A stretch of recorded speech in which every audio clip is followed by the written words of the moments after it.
Welcome, everybody. It's Paula Fletcher, and we're just letting everybody in who's in the waiting room, and we'll let all the people interested in tonight's great presentation on Dieppe Park get into our meeting. So thank you very much for your patience.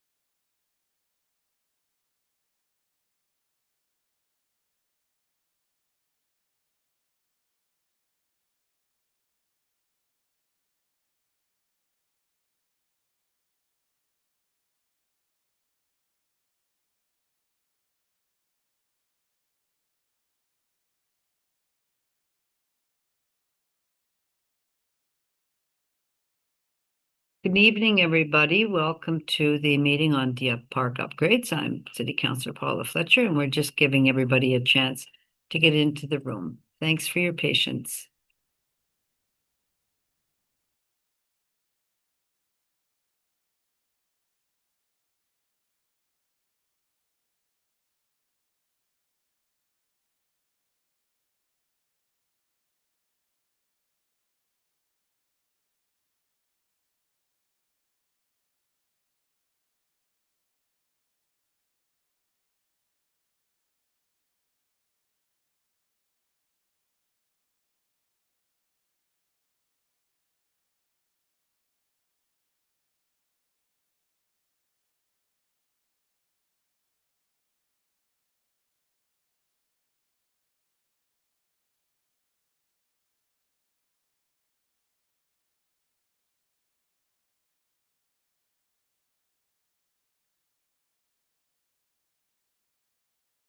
Thanks for your patience. We're just giving everybody a chance to get on the Zoom. Sometimes that Zoom door is really small.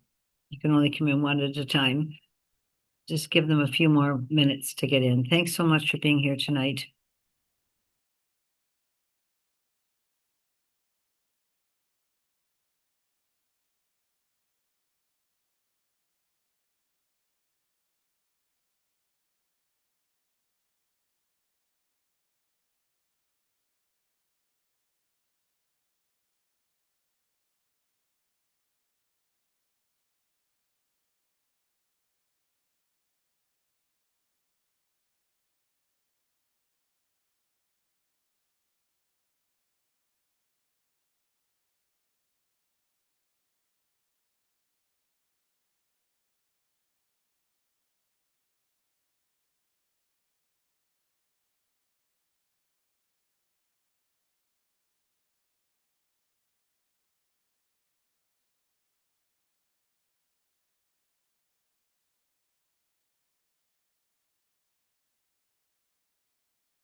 Thanks, everybody. One more minute, get the last number of people in, and then we'll start. Appreciate your patience tonight.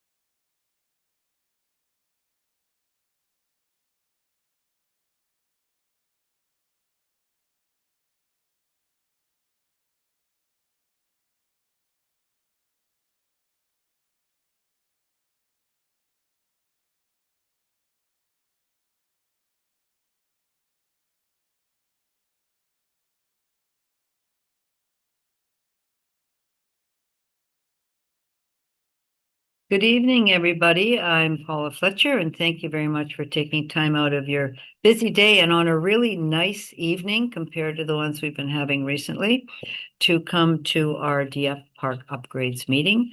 We have a full agenda, lots of things to show you. And before we start, I would just want to do land acknowledgement and recognize the land we're meeting on tonight is the traditional territory of many nations, including the Mississaugas of the Credit, the Anishinaabe, the Chippewa, the Haudenosaunee, and the Wendat peoples, and is now home to many diverse First Nations, Inuit, and Métis peoples. We also want to acknowledge that Toronto is covered by Treaty 13 with the Mississaugas of the Credit and the Williams treaties that are signed with multiple Mississaugas and Chippewa bands. So just getting started tonight, we're going to talk about the upgrades to Dieppe Park that are being planned and introduce you to them, look at the park improvements that have been completed, comparing the original park master plan to the updated one, show you that updated master plan, look at a new off-leash, gated off-leash in Dieppe, and some examples that you can see, look at the schedule. And then, of course, Dieppe is a very special park with very big historical significance. So that's going to be our meeting tonight. We're going to use the chat, sorry, not the chat, the Q&A. So as we go along, you may have questions, comments, you can post them there. Technical ones, we're happy to answer. Everything else, some will be answered just with you, and others will be answered so everybody else can see them. Find that that's just the best way to have this, get you through this and back to what you're doing at home. So that is, here we are tonight. Myself, Councillor Paula Fletcher, my Chief of Staff, Kathleen LeBlanc Miller, and my constituency transportation expert, Tamara Dhanaraja. She's here. You can't see her. She's running this Zoom. And then City of Toronto Parks, we have Amy Shanta, who's a proud East Yorker. Maybe, so there you are, Amy. We have Sam Bettenholtz, who's a senior project coordinator at Capital Projects. Ed Lewis, who keeps our parks spick and span and looking great. Thank you, Ed, for your work. And then we have Rich McCavan, who's Harrington McCavan, and he is a landscape architect to speak about this. We may have Sam and Pan Dave and Marcus Roberts joining us, but right now we're just going to walk through with those we have. So that's who we've got tonight, but let's see who's here tonight. It's always interesting. First question really is, if you don't mind answering them, did you attend the phase 1 consultation? That was held a while ago. That was, I think, just during COVID. We started this project just before COVID in 2018, and then we had COVID, as you know, and then we coming back around and a chance to look and see how we might change that. How often do you go to Dieppe Park? Whether you go every day, couple of days, weekly, more than once a month? How do you use Dieppe? How do you get there? Are you walking, biking, drive over? Many of you probably live right in the neighborhood. How long does it take you to get there? 5 minutes away, 10 minutes away, 15 minutes, over 15 minutes. And if we have sports folks here that play on teams, that might take them maybe half an hour if they're coming from further away. How do you use the park? Kids use it, the playground, use the splash pad, use the skating rink, use the skate trail, use the park just for hanging out and relaxing, walking, having your coffee, playing organized sports, or walking your dog in the park. And you probably might do more than one of those because Dieppe is a really wonderful park. A lot of things go on there. Lastly, how did you find out about the meeting? Was it through an email, flyer, just word of mouth, social media, or some other way?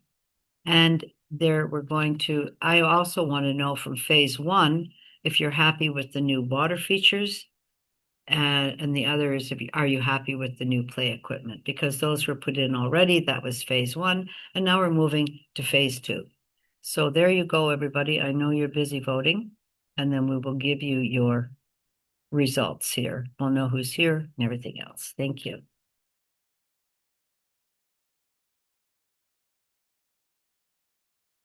We'll give you another minute because only half of you have voted. So particularly let us know if you've been here before or is this your first time at one of these meetings? I don't know your name. I don't know who's voting. I just know the numbers and how you use Dieppe. And I know you all really love this park very much. It's a great one. While I'm here, I'll just remind everybody, or maybe not remind you, but let you know that we will be having the annual Environment Day coming up in May. We'll have a slide for you so you can take advantage of that. And this year, I hope I'm going to have bags of soil, but also some loose soil because many of you have asked for that many, many times. So thank you very much. I think we'll end those questions and just see who's here. We'll just walk through and you can let us know what you think so far. So there we go. Not many of you were at the first one. A lot of you are there, really big users of Dieppe daily, every couple of days. And most of you are walking to Dieppe Park. So you know your neighbors and you get to the park that way. You live very close by and you use so many things here. Everybody is using so many different things, but just walking and relaxing in the park. And I'll just say the phase two is very much just for some of that, being able to get across from one end to the other. Here's how you found out: the email, the flyer, just word of mouth. Other, I'm interested with that one was, are you happy with the water features? Yes. Are you happy with the new play equipment? Pretty much so. And a few of you on both of them don't think it's so great. So that is just so you can also see who's here with us tonight. And it's always interesting to see what your neighbors and that you're with your neighbors. So let's move on now to the phase one improvements that have been completed to date. And Amy, do you want to take that away and just walk Sure. through ones, please? Thank you. Sounds good. Thanks, Counselor. So I'm going to speak to the next few slides. And when I raise my hand, it's not for a question, it's to move to the next slide. I'm going to talk about the park improvements to date. So the Family Zone 1 improvements, the master plan was prepared in 2021, and we received community feedback to that. Upgrades were made through spring to fall of 2022. And the playground and splash pad were open to the public in September of 2022. So this just gives you a nice outline of what was done. And to the counselor's questions earlier, these are the features that we were asking about and hoping that the community is enjoying them. So we'll give everyone a minute just to take it in, but you're all users of the park, so you know what's there. Now, from that original master plan, we created the updated master plan so you could see the differences that we're going to get in this next phase two. So from the open lawn area and relocated storage sheds, the new OLA off-leash area has a fence perimeter with irrigated turf surface, perimeter trees for shade, and over time those are going to get bigger and the shade's going to become more. So the patience with that is for all the users, but the long-term effect of that is going to be fantastic for the park. So that planting is going to be all the way around the fence, and we're going to relocate the storage shed so there's room for that. Then moving on to the sports enhancement and seating, we're going to maintain the park. That's happening regardless. It's happening in May, sooner than everything else. That's so that the baseball diamond and the entire baseball field will be upgraded with base anchors, weeding, and everything that Ed and the maintenance team has coordinated to happen very soon. Now, through the park, the enhancements we're going to get are shaded players' benches, patio seating. There's going to be a great fitness area on the west side that's consolidated to a single location versus the way it was split up in the last version. And that's going to allow for an adult fitness area opposite from the kids' play area. And the natural turf soccer field, we're going to outline the soccer field and we're going to have fences on either side so that that offers some shield from the goalpost for people to walk behind. And then the accessible pathways. This is a great feature for this entire park. So I'm going to show you pictures in the next slide, but the whole idea is for circulation from the top, bottom, and around the entire park for anyone with a stroller, in a wheelchair, using a walker. So it's accessible for everyone to watch the games and just take part in what's going on through Dieppe Park. Next slide, please. So to my point about those features, I'm just going to try to move this slide up a little Amy, bit. can I just stop you because there's some folks that think we're having a master plan for the soccer fields, but there is no master plan. The master plan is to work around the existing sports fields. But Ed, you could talk a little bit about your seating that you talked about, Amy, that there's overseating and bringing that particularly the soccer field up. And then Andrew Green here is they've already done a number of upgrades to baseball diamond and they're applying for $160,000 in order to get funding for the lights. So that's really a great initiative, and I wanted to mention that. But Ed, could you just talk a little bit about the top dressing and the field? I see that there's a cover on there right now in order to bring that up to the best possible condition. Yes. Hi, everyone. Oh, this is Our, Ed Lewis. I our introduced you earlier. Yeah. yes. Thank you, Counselor. Um, so our goal is to try and put some extra effort into this soccer field. So when all this park opens up, the soccer field's going to make sure it's opening to some fresh new grass. We're hoping to do some sodding. We're going to do some sodding, some extensive overseeding. We're going to dethatch it. We're going to put it on a new fertilizer program. Um, so we're hoping to do many improvements through our sports field program to the soccer field in order to get it back up to where we would consider it to be a high playing surface. Lastly, the field will also continue to have a turf tarp placed on it. The turf tarp enhances the ability for it to get a quick growth in the spring. And once that grass starts sprouting, we'll remove the tarp and then hopefully have a head start on the Kentucky bluegrass dominating any weeds that may, especially the knotweed that we found in the field. So we'll continue to do that over a few number of years of the life of the field. We'll also continue this new fertilized program, overseeding, and we're going to do considerable sodding on it once we get um, our sod expert to come out and tell us what areas he believes we should consider to replace. Thanks, Ed. So really, there's no new features, but there's special attention being paid to the existing fields, the sports, the soccer field, and also through the baseball. And there's some enhancements for players as well. I'll just add before you continue, Annie, that there's always been a concern with dogs on the soccer field and dogs ripping up the soccer field. And that's one of the reasons why the off leash is being proposed. That had been asked for many times at the original consultation.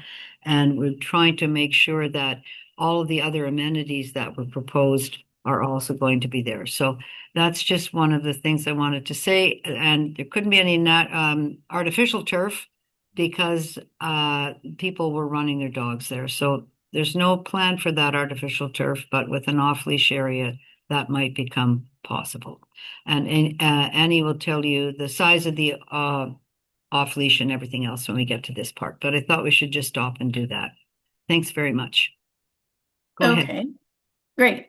So the off-leash area, I'm going to list off what's in blue. You've had some time. This worked well because while Ed was chatting about the upgrades through the soccer field, we can take a look at the blue numbers and the legend on the side. So you look at number 1, we'll walk you through so you can follow with your eyes through to the numbers on the screen. So number 1 is where the new off-leash area is going to be. As I mentioned earlier, it's surrounded with trees. There's going to be a berm in the center, so there's some nice movement. I'll dive into the off-leash in a minute in more detail. We're relocating the ping pong table to number 2, if you see where that is, and just clean up around there. The storage sheds that I mentioned in number 3, you can see that up near the baseball diamond. And then recent maintenance to the baseball field, as we just talked about. The new shaded patio seating, that's in, hold on, number 5 in the middle right of the screen there. And then the shaded players benches, number 6. And there's 2 sets of players benches for both teams. Then the new adult fitness area that I mentioned, number 7 in the middle left. So it's the west side of the park. And I'll show you a visual of what that's going to look like. And then the natural turf fences behind the soccer posts, the extended pedestrian trail loops. If you take a look at number 9 on either side, the existing park goes down and you go out on Mem Park. Well, what's going to happen is before you hit Memorial Park, it's going to loop around so that, again, if you're on an exercise route or using some sort of wheeled access, you can go around and not have to go through the fence and out. And then the accessible path for the soccer bleachers, number 10, that's going to go right across from one end to the other. Again, making accessible and easy pathways. So all the black that's here listed is what's existing. So I won't go through that list, but you can take a look at the entrances, again, not changing. And next slide, please. So now for the exciting OLA, um, the designated off-leash area. So this is going to be with artificial turf, perimeter fencing, as I mentioned, 2 entry gates at opposite ends. So that supports convenient access in and out from both sides. And interior and perimeter trees will provide shade as they mature. So it's going to take a little bit of time. And the raised berm for dog, activity and play and throwing and just some movement within the park to change the topography. So if you notice, we've listed here all the parks within the area are about 15 to 40-minute walk. So this is just going to change the whole feeling for our furry friends to be able to get close to an Ola that's nice and 5-minute walk from. I saw the survey, and there's a lot of people that are within the 5-minute walk distance. So this is what we have now to offer. Move to the next slide, please. And as I mentioned, these are some visuals of what you're expecting to look at. So this is on the top left, the fitness stations all in one area. So you can take a jog around the entire park, go in, get your cardio, and then some physical activity in this area here. And then on the bottom, this is to expand on the purpose of those loops and keeping the accessible pathways through the park. And the top right are some examples of the shaded seating that we're going to have in the park. And then just showing again another visual of what the Ola is going to look like and welcoming to everyone, family, friends, furry friends. And to Councillor Fletcher's point earlier, it's going to now divide the sports areas, the dog off-leash areas, and just keep things separated so everybody can take part when they're coming into the park. Next slide, please. Now for the construction schedule. So Harrington McGavin has been on board with us, and Rich is going to be available for technical questions. He is preparing the tender documents, and that's going to be ready to hit the market soon. The community engagement happening now will add to some design detailing. We'll take all your comments and questions. And in order to have this up and running, we plan to start construction in spring of 2027. We're mindful of all the activities that we're going to work around, soccer season and all, and we'll continue construction through till the end of fall of 2027. Next slide. And that leaves us with the historical significance of the park and how important it is to us for other reasons. And I will hand it back. Annie, can you just go back, please, to some of that? Sure. There's a question which needs to be answered: the size of the Ola and how high the fencing will be, and what the standards are. Maybe Ed, you have some of those because you've got a lot of off-leash areas that you look after, correct? Yes. Perhaps we can send it to Ed and then to Rich to expand Sure. on Ola. That sounds good. Yeah. Well, we don't we have a lot of various in sizes. Olas kind of go with what shape is available. It varies from size to size. This one will be a pretty decent size. That is in a pretty large space. I guess I think Rich will probably have the actual area. I'm not aware of a standard.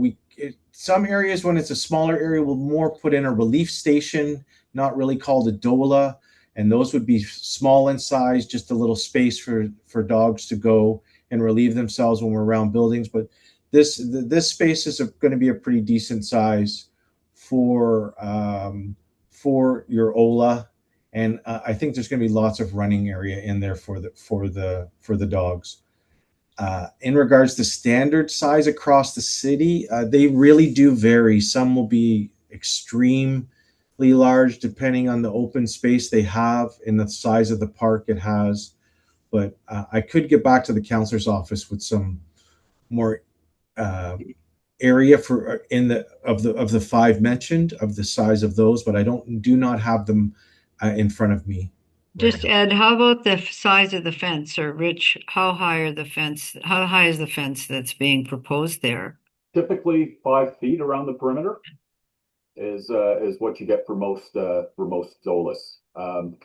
Any higher, it looks like a cage. Any lower, and a dog that can jump can get over it. So a dog that can jump will jump over a 4 foot fence. So 5 seems to be where the city is settled, and that seems to be a decent height. The size of this DOLA will be 1,460 meters squared. That works out to 15,700 square feet. Okay, thank you. That's the perimeter of the fence, not the landscaping around the outside. Yes, thank you for that. And Sam, you have your hand up. You want to add something here, please? Yes, just according to the size, when we did this, we did review the City of Toronto's guidelines for OLAs, and the size is not big enough that we would recommend having a large dog and a small dog cell. So it's a single cell, all the dog sizes mixed together in this size, but it's about right at the edge of that, but it would use up a lot more space. So we're doing it this way to try and give as much space to all dogs. Great. Thank you. And then there's just another dog off leash about not using grass, why turf, why we're having the AstroTurf rather than real grass. And I think, Ed, the maintenance of real grass gets torn up pretty fast. So we'd either have to use wood chips or pea gravel, which isn't great on the dog's feet. So- We know that from Greenwood. And then just the drainage gets very good drainage. I think you're finding that with the artificial turf now, that's almost becoming a standard. Is that not right? So there's a lot of pluses to artificial turf for DOLAs, and one is the downtime. If you have natural turf, you have to supply anywhere from 6 to 12 weeks for the rehabilitation of it every spring. So we'd have to go in and seed it. We wouldn't fertilize because it's dogs, but it'd be lots of seeding and aerating of the area. So there could be downtime, and then you would lose that area for that downtime. It also can be a space that gets compacted. So with the compaction, we then have to get in and aerate more often. Unfortunately, then that's more downtime. So I think to have natural turf would be a challenge. With your wood chips would have to be reinstalled every 2 years. And then while they decompose, you tend to get a lot of mud happening inside the DOLA. So then we get lots of complaints from our DOLAs that have wood chips in regards to the paws being muddy, in regards to the area being muddy. So our preferred, my preferred anyways, because it's a lot less maintenance and downtime for the facility is artificial turf. Thank you. Just also, there's a concern about how close this might be to homes. One of the things that is possible to do is say no dog walkers. So this would be a local off leash.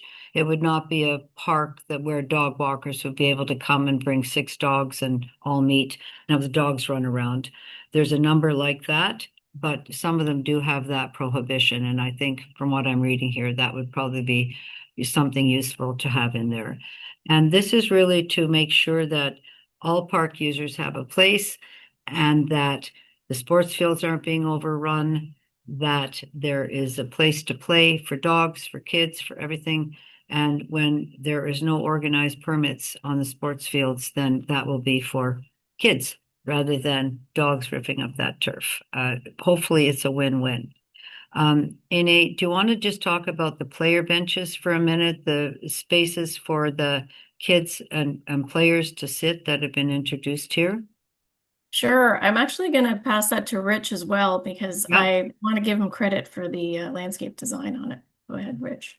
Oh, do you want to go back to the back a slide then? Yeah. So we can see the master plan. There you go. So where you see number 6 and number 6 on the north side of the pitch, we're just installing full new player benches with a cantilevered shade structure on top, and they'll be on a concrete pad with asphalt approach to them, so that you could pull a wheelchair right up to them. Beyond that, that's the extent of where we're at with the master plan for players benches. Was somebody looking for anything specific, or? No, just Okay. wanted to really be clear on that feature, which Okay. hasn't been there before. Likely aluminum. I'm assuming Ed doesn't want to replace the slats in perpetuity, so likely something that's bulletproof aluminum.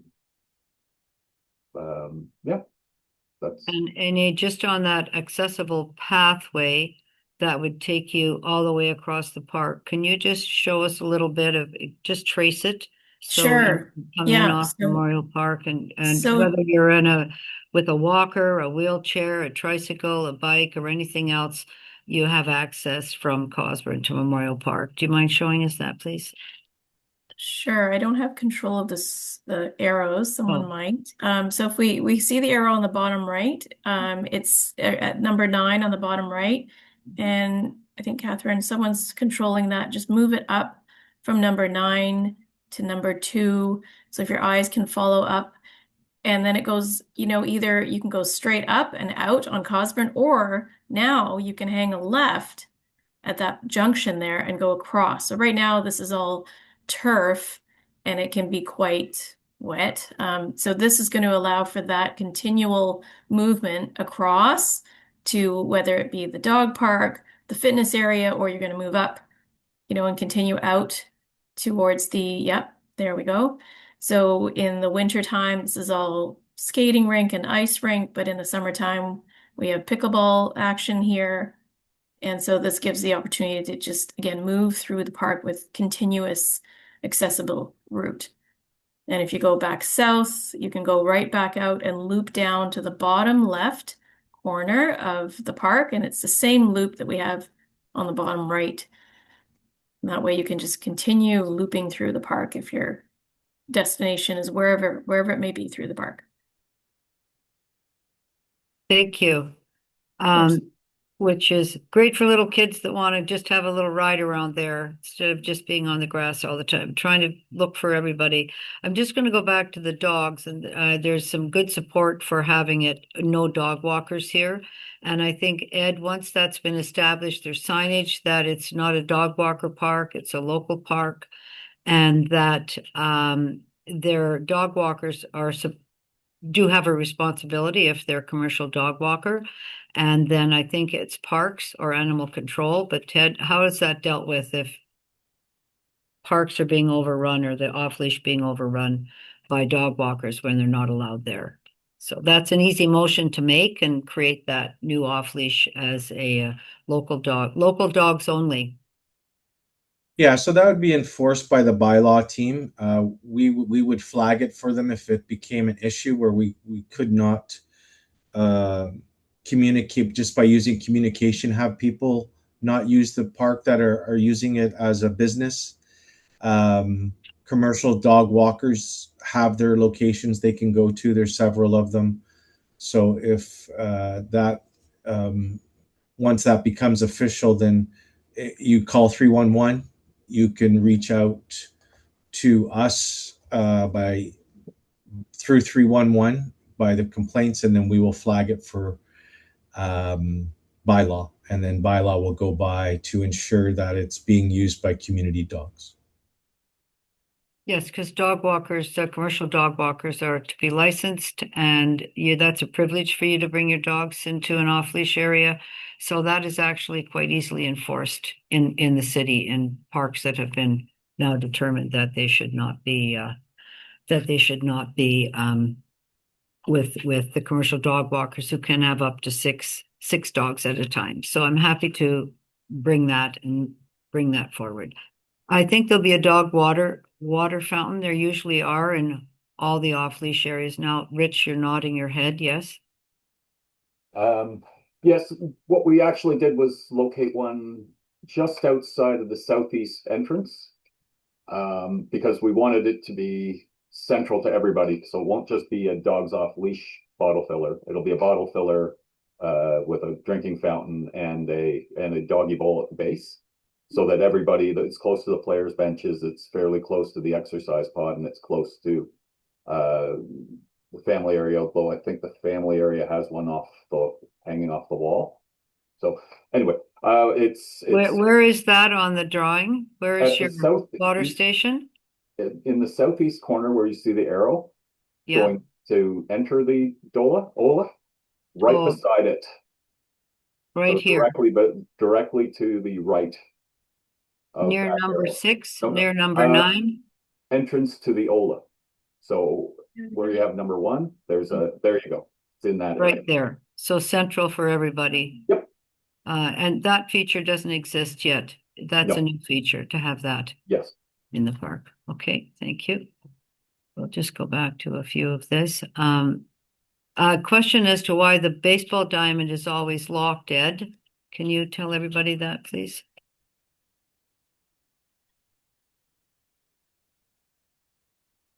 Sorry. You're muted. Oh, am I mute? No. Are you No, he's muted, muted. Ed? I think you might be. Yeah, I'm sorry, I was muted. My apologies to everyone. No problem. So this field's an A field.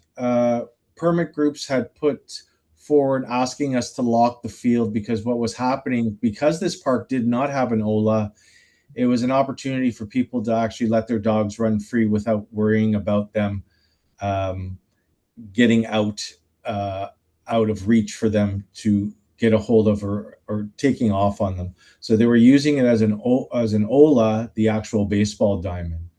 So that was why we started locking it. So the access, and maybe now that we're getting an OLA, maybe we can relook at opening the field so it's not the one being used as an OLA. Maybe we can relook at this now once this everything opens up. But it was a request put through by the permit groups because of people that were letting their dogs in, the dogs weren't getting, the poop wasn't getting picked up. They were digging a bit. And for that reason, they didn't want it to turn into an OLA. So being an A field, we just locked it up to secure the field. Thank you. There's a question about not the off leash, the adult fitness. How many pieces of equipment and where might those be already where somebody could have a look and see what might be going in there? Okay. The size of the fitness area is about 200 square meters, which is about 656 square feet.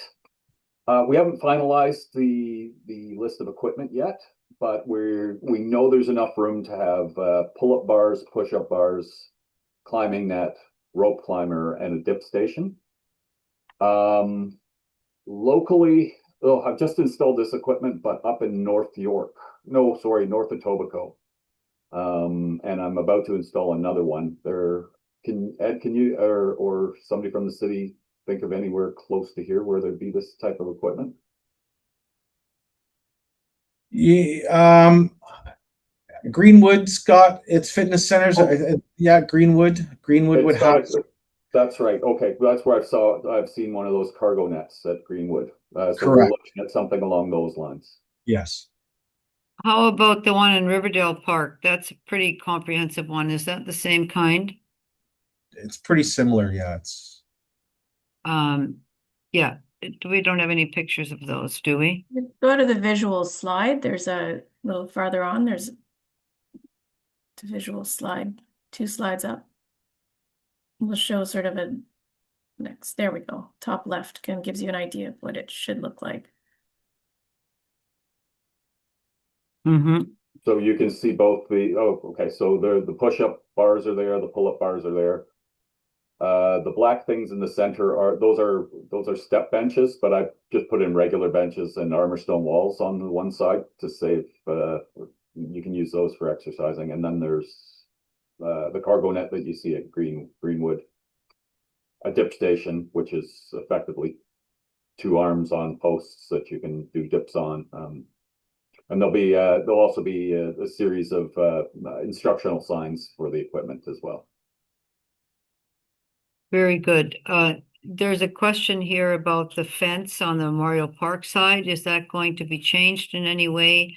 And could there be a curb cut so that you could get out of, a ramp up onto the sidewalk at the Memorial Park entrance, the southeast entrance? We're certainly going to repair the fence and fix it at the entrances. Once we step outside of the park proper, that's a right-of-way question, which has to be answered by other departments.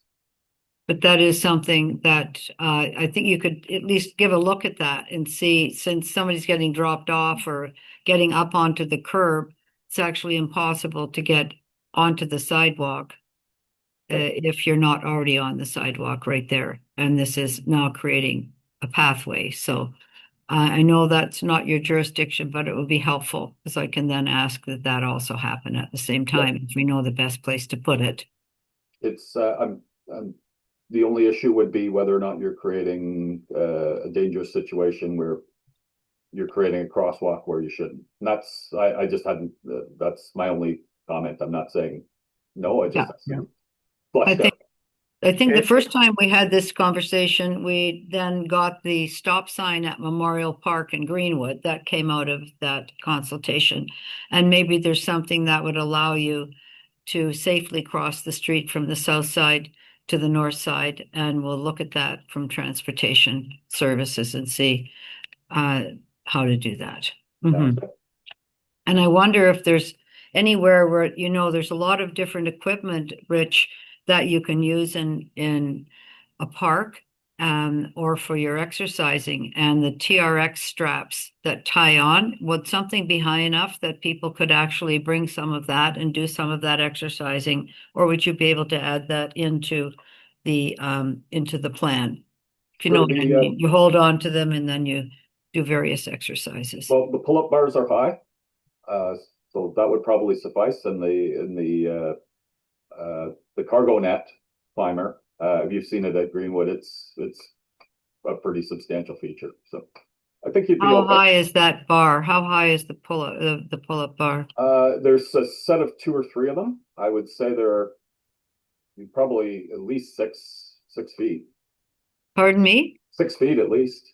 6 feet? I'm going to probably ask higher than that, so that somebody taller than me could actually do a chin-up. So yeah. There's a question about, is it possible to have any of that equipment near the kids area so that your kids can play and you can be doing some working out? Is there space for that? It's quite possibly not, but does that fall? I can try and answer that, Rich, if you like. There is no space over there.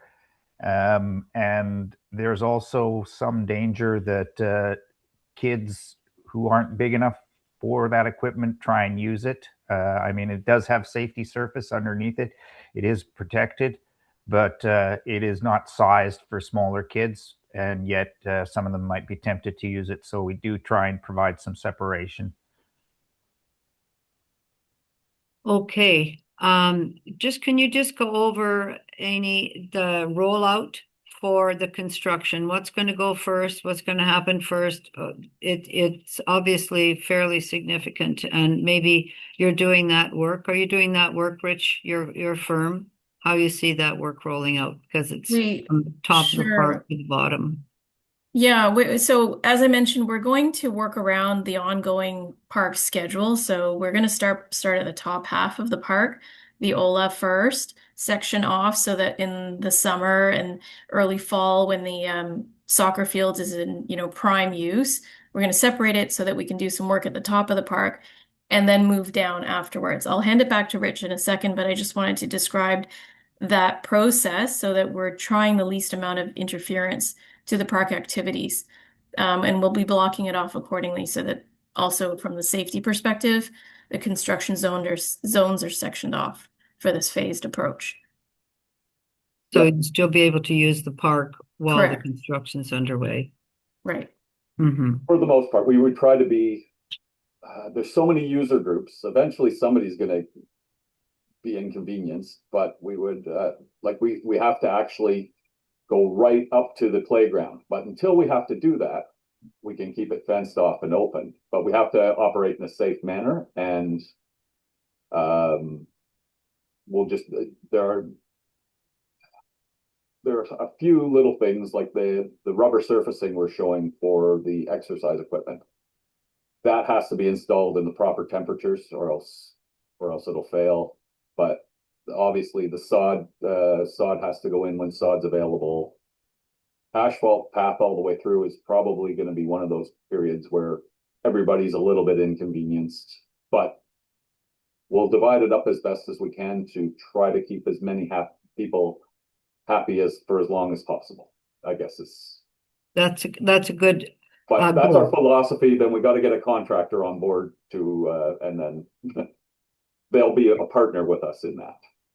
So just Amy, for the seniors, there's Sandy's just talking about walking because now you have accessibility across the whole park and you can go for a circuit walk. Are there places that you can sit? Could you sit on the Yes. shaded player benches? Are there going to be picnic tables? I know there was picnic tables originally. Are they still in there somewhere? There are picnic tables. So the benches, to answer that first, the benches are going to be strategically placed through the entire walkway. So there are rests specifically for that reason. So the resting places for seniors, for children, anyone using the path. If you're on an exercise route, you need to stop and take a break. So that will be spaced out. You can't really see them in this drawing. You can sort of see them. They're tiny there, but there are benches spaced out. Picnic tables and covered benches. So number 6, those are, during entire seasons, those can be used. And then it moves all the way through the park. So on the left and right long stretches there, they're broken up with benches on either side. Yep. That's Lots of great. trash cans and informal seating as well with armor stone seat walls, benches. Yeah, we've got quite a bit of furniture in there compared to now where there's nothing. Or Yeah, I guess some people are just concerned that the leisure space or the flex space for that kind of just sit and relax it will be missing, although there's nowhere to sit at the moment. Do you feel that your design, Rich, it accommodates that? we are packing a lot into this, but you still have the areas where we spared the majority of the existing trees. So those were areas where we haven't developed. So if you put, we still have those areas that are left as green space. So along the perimeters of the property, there's still a lot of existing trees. So we didn't go in there. So those spaces still exist, and we have benches, and that will be in close proximity to that. But we are packing a lot into this site. Thank you. There's a number of questions about just how this decided, to move from that playing field to the DOLA. In particular, I know that from the sports groups, there's a lot of frustration about dogs on the playing fields. Dieppe is actually one of the premier playing fields in the East End with the baseball and the soccer pitch. And since we started this, we've really tried to upgrade, particularly the grass in the soccer area. There were always a lot of conflicts between community users and sports users with those green spaces.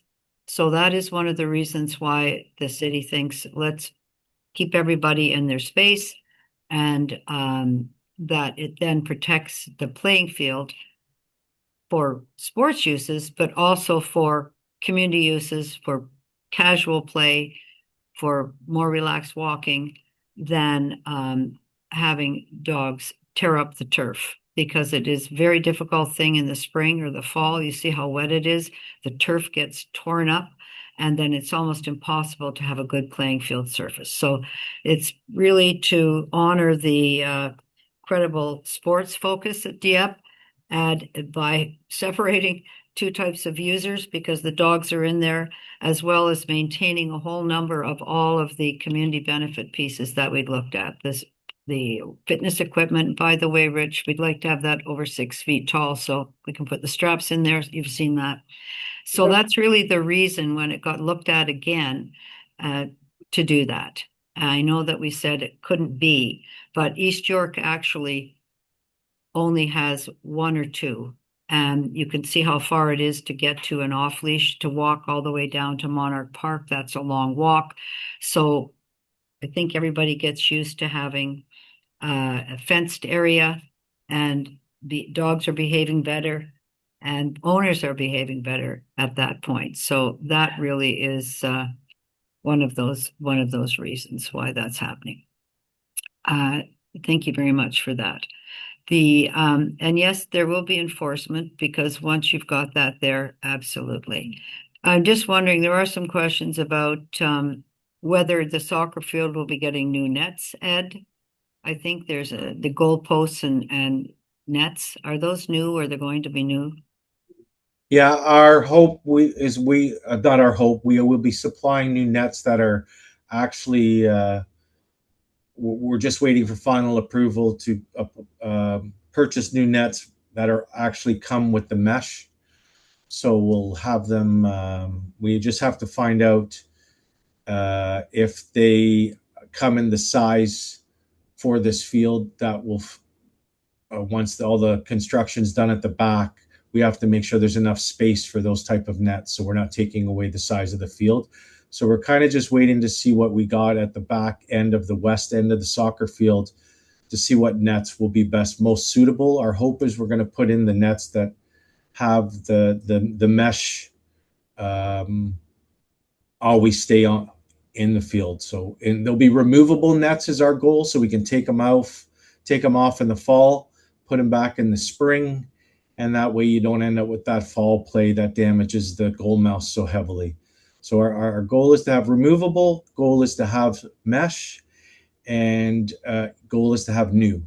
So once we figure out how much space we have behind the west side of the soccer field, when all this is, I get to sit down with Rich and Sam and figure that out, we'll be getting some new nets, yes. Thank you. The other one is just a question is the off leash at that size of 15,000, I think you said 15,000 square feet. Is it possible to make it a little smaller, still have it useful, and then just open up some more space for other kinds of uses, Rich? That's a political decision. But yes, Pardon me? I can't get it any bigger, put it that way, but getting it smaller is It couldn't get bigger, but it could be, yeah. that would Right. that would fall on your plate, Counselor. My plate. Oh, well, I think that's There's no a technical design reason matter why it couldn't be of, smaller. if you're looking to find out, is there places for kind of more casual, relaxed sitting? Is that possible to add that in? That Sam Prapan's got his hand up, and I don't know if Sam has his hand up. Let's hear Prapan. Yep. You're here. Thank you. Nice to see you here. Good evening, Counselor. Yeah, Wrap it I up. was busy earlier, but nice to be here and with the community.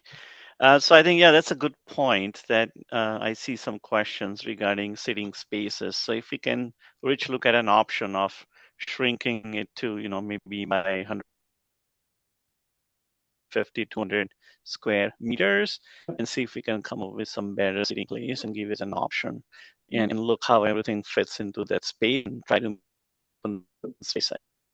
That's what some of the questions are.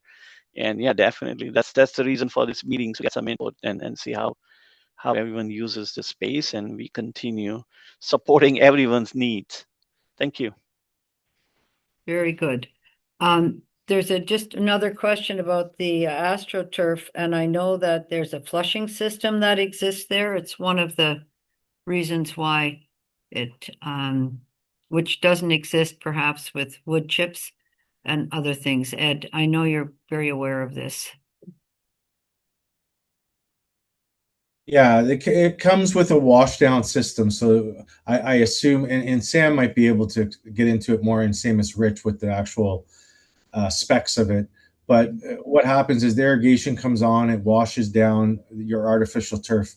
And with Ola artificial turf, it's slightly different than your sports field. It doesn't have your crumb rubber, so it's a different type of a spec. On a sports field, you have crumb rubber, which increases heat and can be, if swallowed by dogs, you could have some issues. This type of artificial turf does not have those complications. And I'm sure Sam or Rich could probably tell you more specs on it, but it doesn't have that absorbent rubber to have that spring in it for sports fields. So you wouldn't have those extreme heats or the danger of dogs swallowing any type of material in it.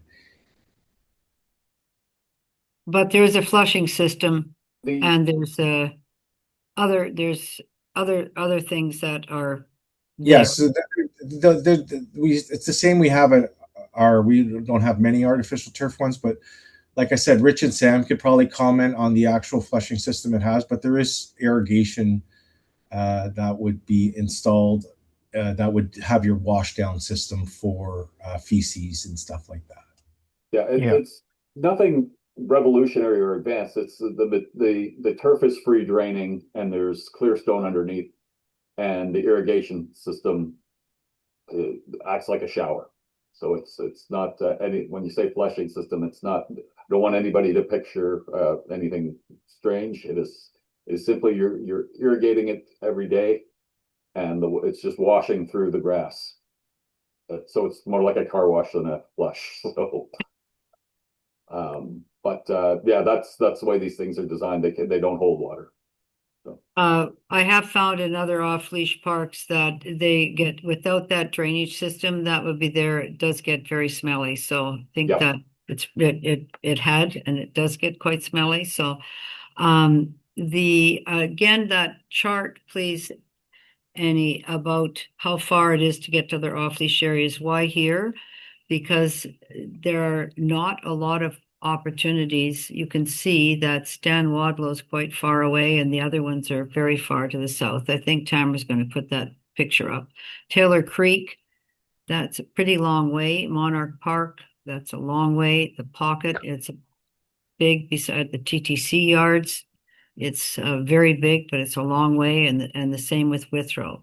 And really, the only two in East York are Stan Wadlow and Taylor Creek, and they're way on the other side. So there is actually this notion of the difficulty in keeping the dogs separate from the other activities that are going on in the park, because there are a lot of dogs that are in that park. And I know there's a concern about enforcement, but in general, the it actually works a lot better. At Greenwood, dogs were everywhere. They were in the baseball diamonds, they were in the soccer fields, they're in their off leash. And I want to say that just from a financial point of view, natural turf may look better, but it gets ripped up so badly that you actually can't keep it natural. It's just muddy and a mess, and wood chips are replaced all the time, and they're a bit smelly. So those are some of the reasons why that is being proposed as a astroturf. The notion that there be a small off leash and a large off leash, you have to be a very, very large off leash to accommodate small and large dogs, and that there just is not. We'd take up all the space in the park, and I think tonight we're hearing that is there some way even to make that a little more smaller, which would allow for more, I'll just call it free space. I do think that there's a lot of free play when there's not permits, and I don't know when the permits start. Ed, for every night. I know my kids used to be in East York soccer, so they'd be there all the time. And then in the summer, it seems to die down. So I'm happy to post the permit times so everybody knows when the fields are actually free. And it's just basically community use for people, but not community use for the dogs. And I would hope that this is, there's also a lot of dog owners who also would like to be not using the field and having people yell at them for using the field. So these are our standards. We have just standards for off leash. We do try to accommodate all kinds of users and to try to keep various activities separated out in a park. And when we're looking at the redo, and it has taken a whole number of years because of COVID, this just seemed like a useful thing to do. I don't think we use crushed coconut because it's very hard on the paws of the dogs. We had to change granite because it was ripping up dog paws. So let's try to keep everybody happy here. Soccer players, casual users. We'll look at making this a bit smaller and how that would work with dogs, and then be able to have more, just call it flex points. But if we just walk through that again, looking at all of the new additions that are, I'll call them flex points, we have it doesn't look exactly like that, but there's the fitness stations. I think there's the picnic areas, which will be in other spaces in the park. You don't have to be with your kids in order to have a picnic or just sit casually. That will be in other spaces. You'll be able to walk through from one end to the other, just keep people in the park. You can be in a wheelchair or let's hope there's no scooters because they're not allowed, or e-bikes running through there. But people that have a motorized wheelchair, they can now move through the park. And that's one of the reasons why that's in there. And then the designated, there's so many sports go on here, at least to have some shaded seating and covered tables. So those are not things that are in there, and they're things that people have asked for or that players have asked for. So at the beginning, we were just looking at how everybody used that. But now sports people also want to make sure that there's some upgrades for them. There we go. And how do you give feedback? Yes, you can please send letters. You've got that, counselor_Fletcher@toronto.ca. And there has been, I'm happy to take that. I hear what you're saying. Could it be smaller? Could we do this? And the casual play, I think that casual play, we have the new area. It's been designed in that way. Let's look at, Rich, if you can, just from a landscape architect, how to make some of that come back. I will just say that casual play includes somebody on a tricycle or a little bike or something being able to move around with their friends in the park. That's an addition that I've seen in other parks and I think works quite well. I know that this is a bit of a change, and that there's a number of folks that are a little concerned about it. So thank you very much for that. And we'll see how we can rejig this a little bit if that's possible before that starts. That's it. And having the dogs away from the children's playground, dogs running in when kids are playing, that also becomes quite a difficult thing. The upgrades to the baseball are very much appreciated. The attention to the soccer field is very much appreciated. And Ed, I know your team's working very hard to keep that as a higher grade soccer field. It's a long-standing one. It's well known. You'll see it's called Dieppe Sports Complex. We're adding other things in because it's no longer just a sports complex, and trying to be as flexible and as creative as possible. So that is really one of the things that we're trying to do here. I thank you very much. There we go. And I don't think it's that dog owners are being rewarded for being irresponsible. There's many users in the park. This was a sports only, then it's other users. Dogs are not compatible with turf, compatible with having a level playing surface because of the ripping up with their paws, and that becomes a problem. So I'm happy to hear back from you if you'd like to, and I'll turn everything over to the designers here. So we will be able to take that feedback and see what's going to be possible. There we go. I hope that satisfies you about the feedback, really. And we have all of your questions here. Those everybody's looking at those. Rich is looking at those, and Amy's looking at those. This is just a different approach, and that to accommodate something in East York, which we don't actually have on the west side of Coxwell. There we go. You want to do the outro? The Yes. questions? Yeah, we're just going to do some questions here at the end, folks. Please send me your feedback. Was the meeting helpful for you? Yes, no, somewhat. What features are you most looking forward to? Is it the off-leash, the accessible path, or which ones do you like? Really not necessarily looking forward to. Shaded patios, shaded player benches, new adult fitness, all of the above. We didn't put a none of the above, but we could have put that too. So please take a minute to do that. And just want to assure you have your feedback. And Rich and Sam and Amy will be taking that into consideration. How are we doing, Tamara? 50%. 50%. Keep going. Let's see what everybody thinks. I know some people had a problem voting the last time. I can't go back and redo that, but you will get to see the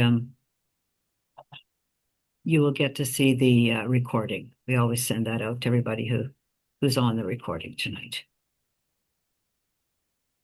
Okay? Yeah. All right, we're going to close that off and you can see that. Meeting helpful, yes, no, somewhat 18, most looking forward to. The off-leash, the accessible path, the shaded patio seating, the player benches, the adult fitness, all of the above. So can see that the accessible path is very popular because this is a great park. It's a lovely park. Ed, thank you very much for you and your team for keeping it in such great shape. And it's a proud park. It carries a proud name. It's got the rink. It's got the skate trail. I am trying to see if we can get more of a program around the skate trail in the clubhouse there to use that a little bit more. I know there's people that are frustrated. You'd like to use that more, so it needs staffing. And this year I'm trying to work on that as well, particularly for the winter season. So thank you very much, everybody, for your time tonight. And this is in the Environment Day, which is May 23rd. I'll be there. I'm sure I'll meet many of you. We'll post some of these things. Maybe Rich will come to the Environment Day as well, so we can answer some of the design questions. You're welcome. You can bring all your electronics, Rich, all the stuff that you wanted to get rid of this spring. You know, you can get electronic waste, hazardous waste drop-off, donations, free compost. And I always bring the paper shredder. So all those documents, all those financial documents that you're keeping in the basement, bring them there and shred them all for free. Thanks very much, everybody. It's always great to see you.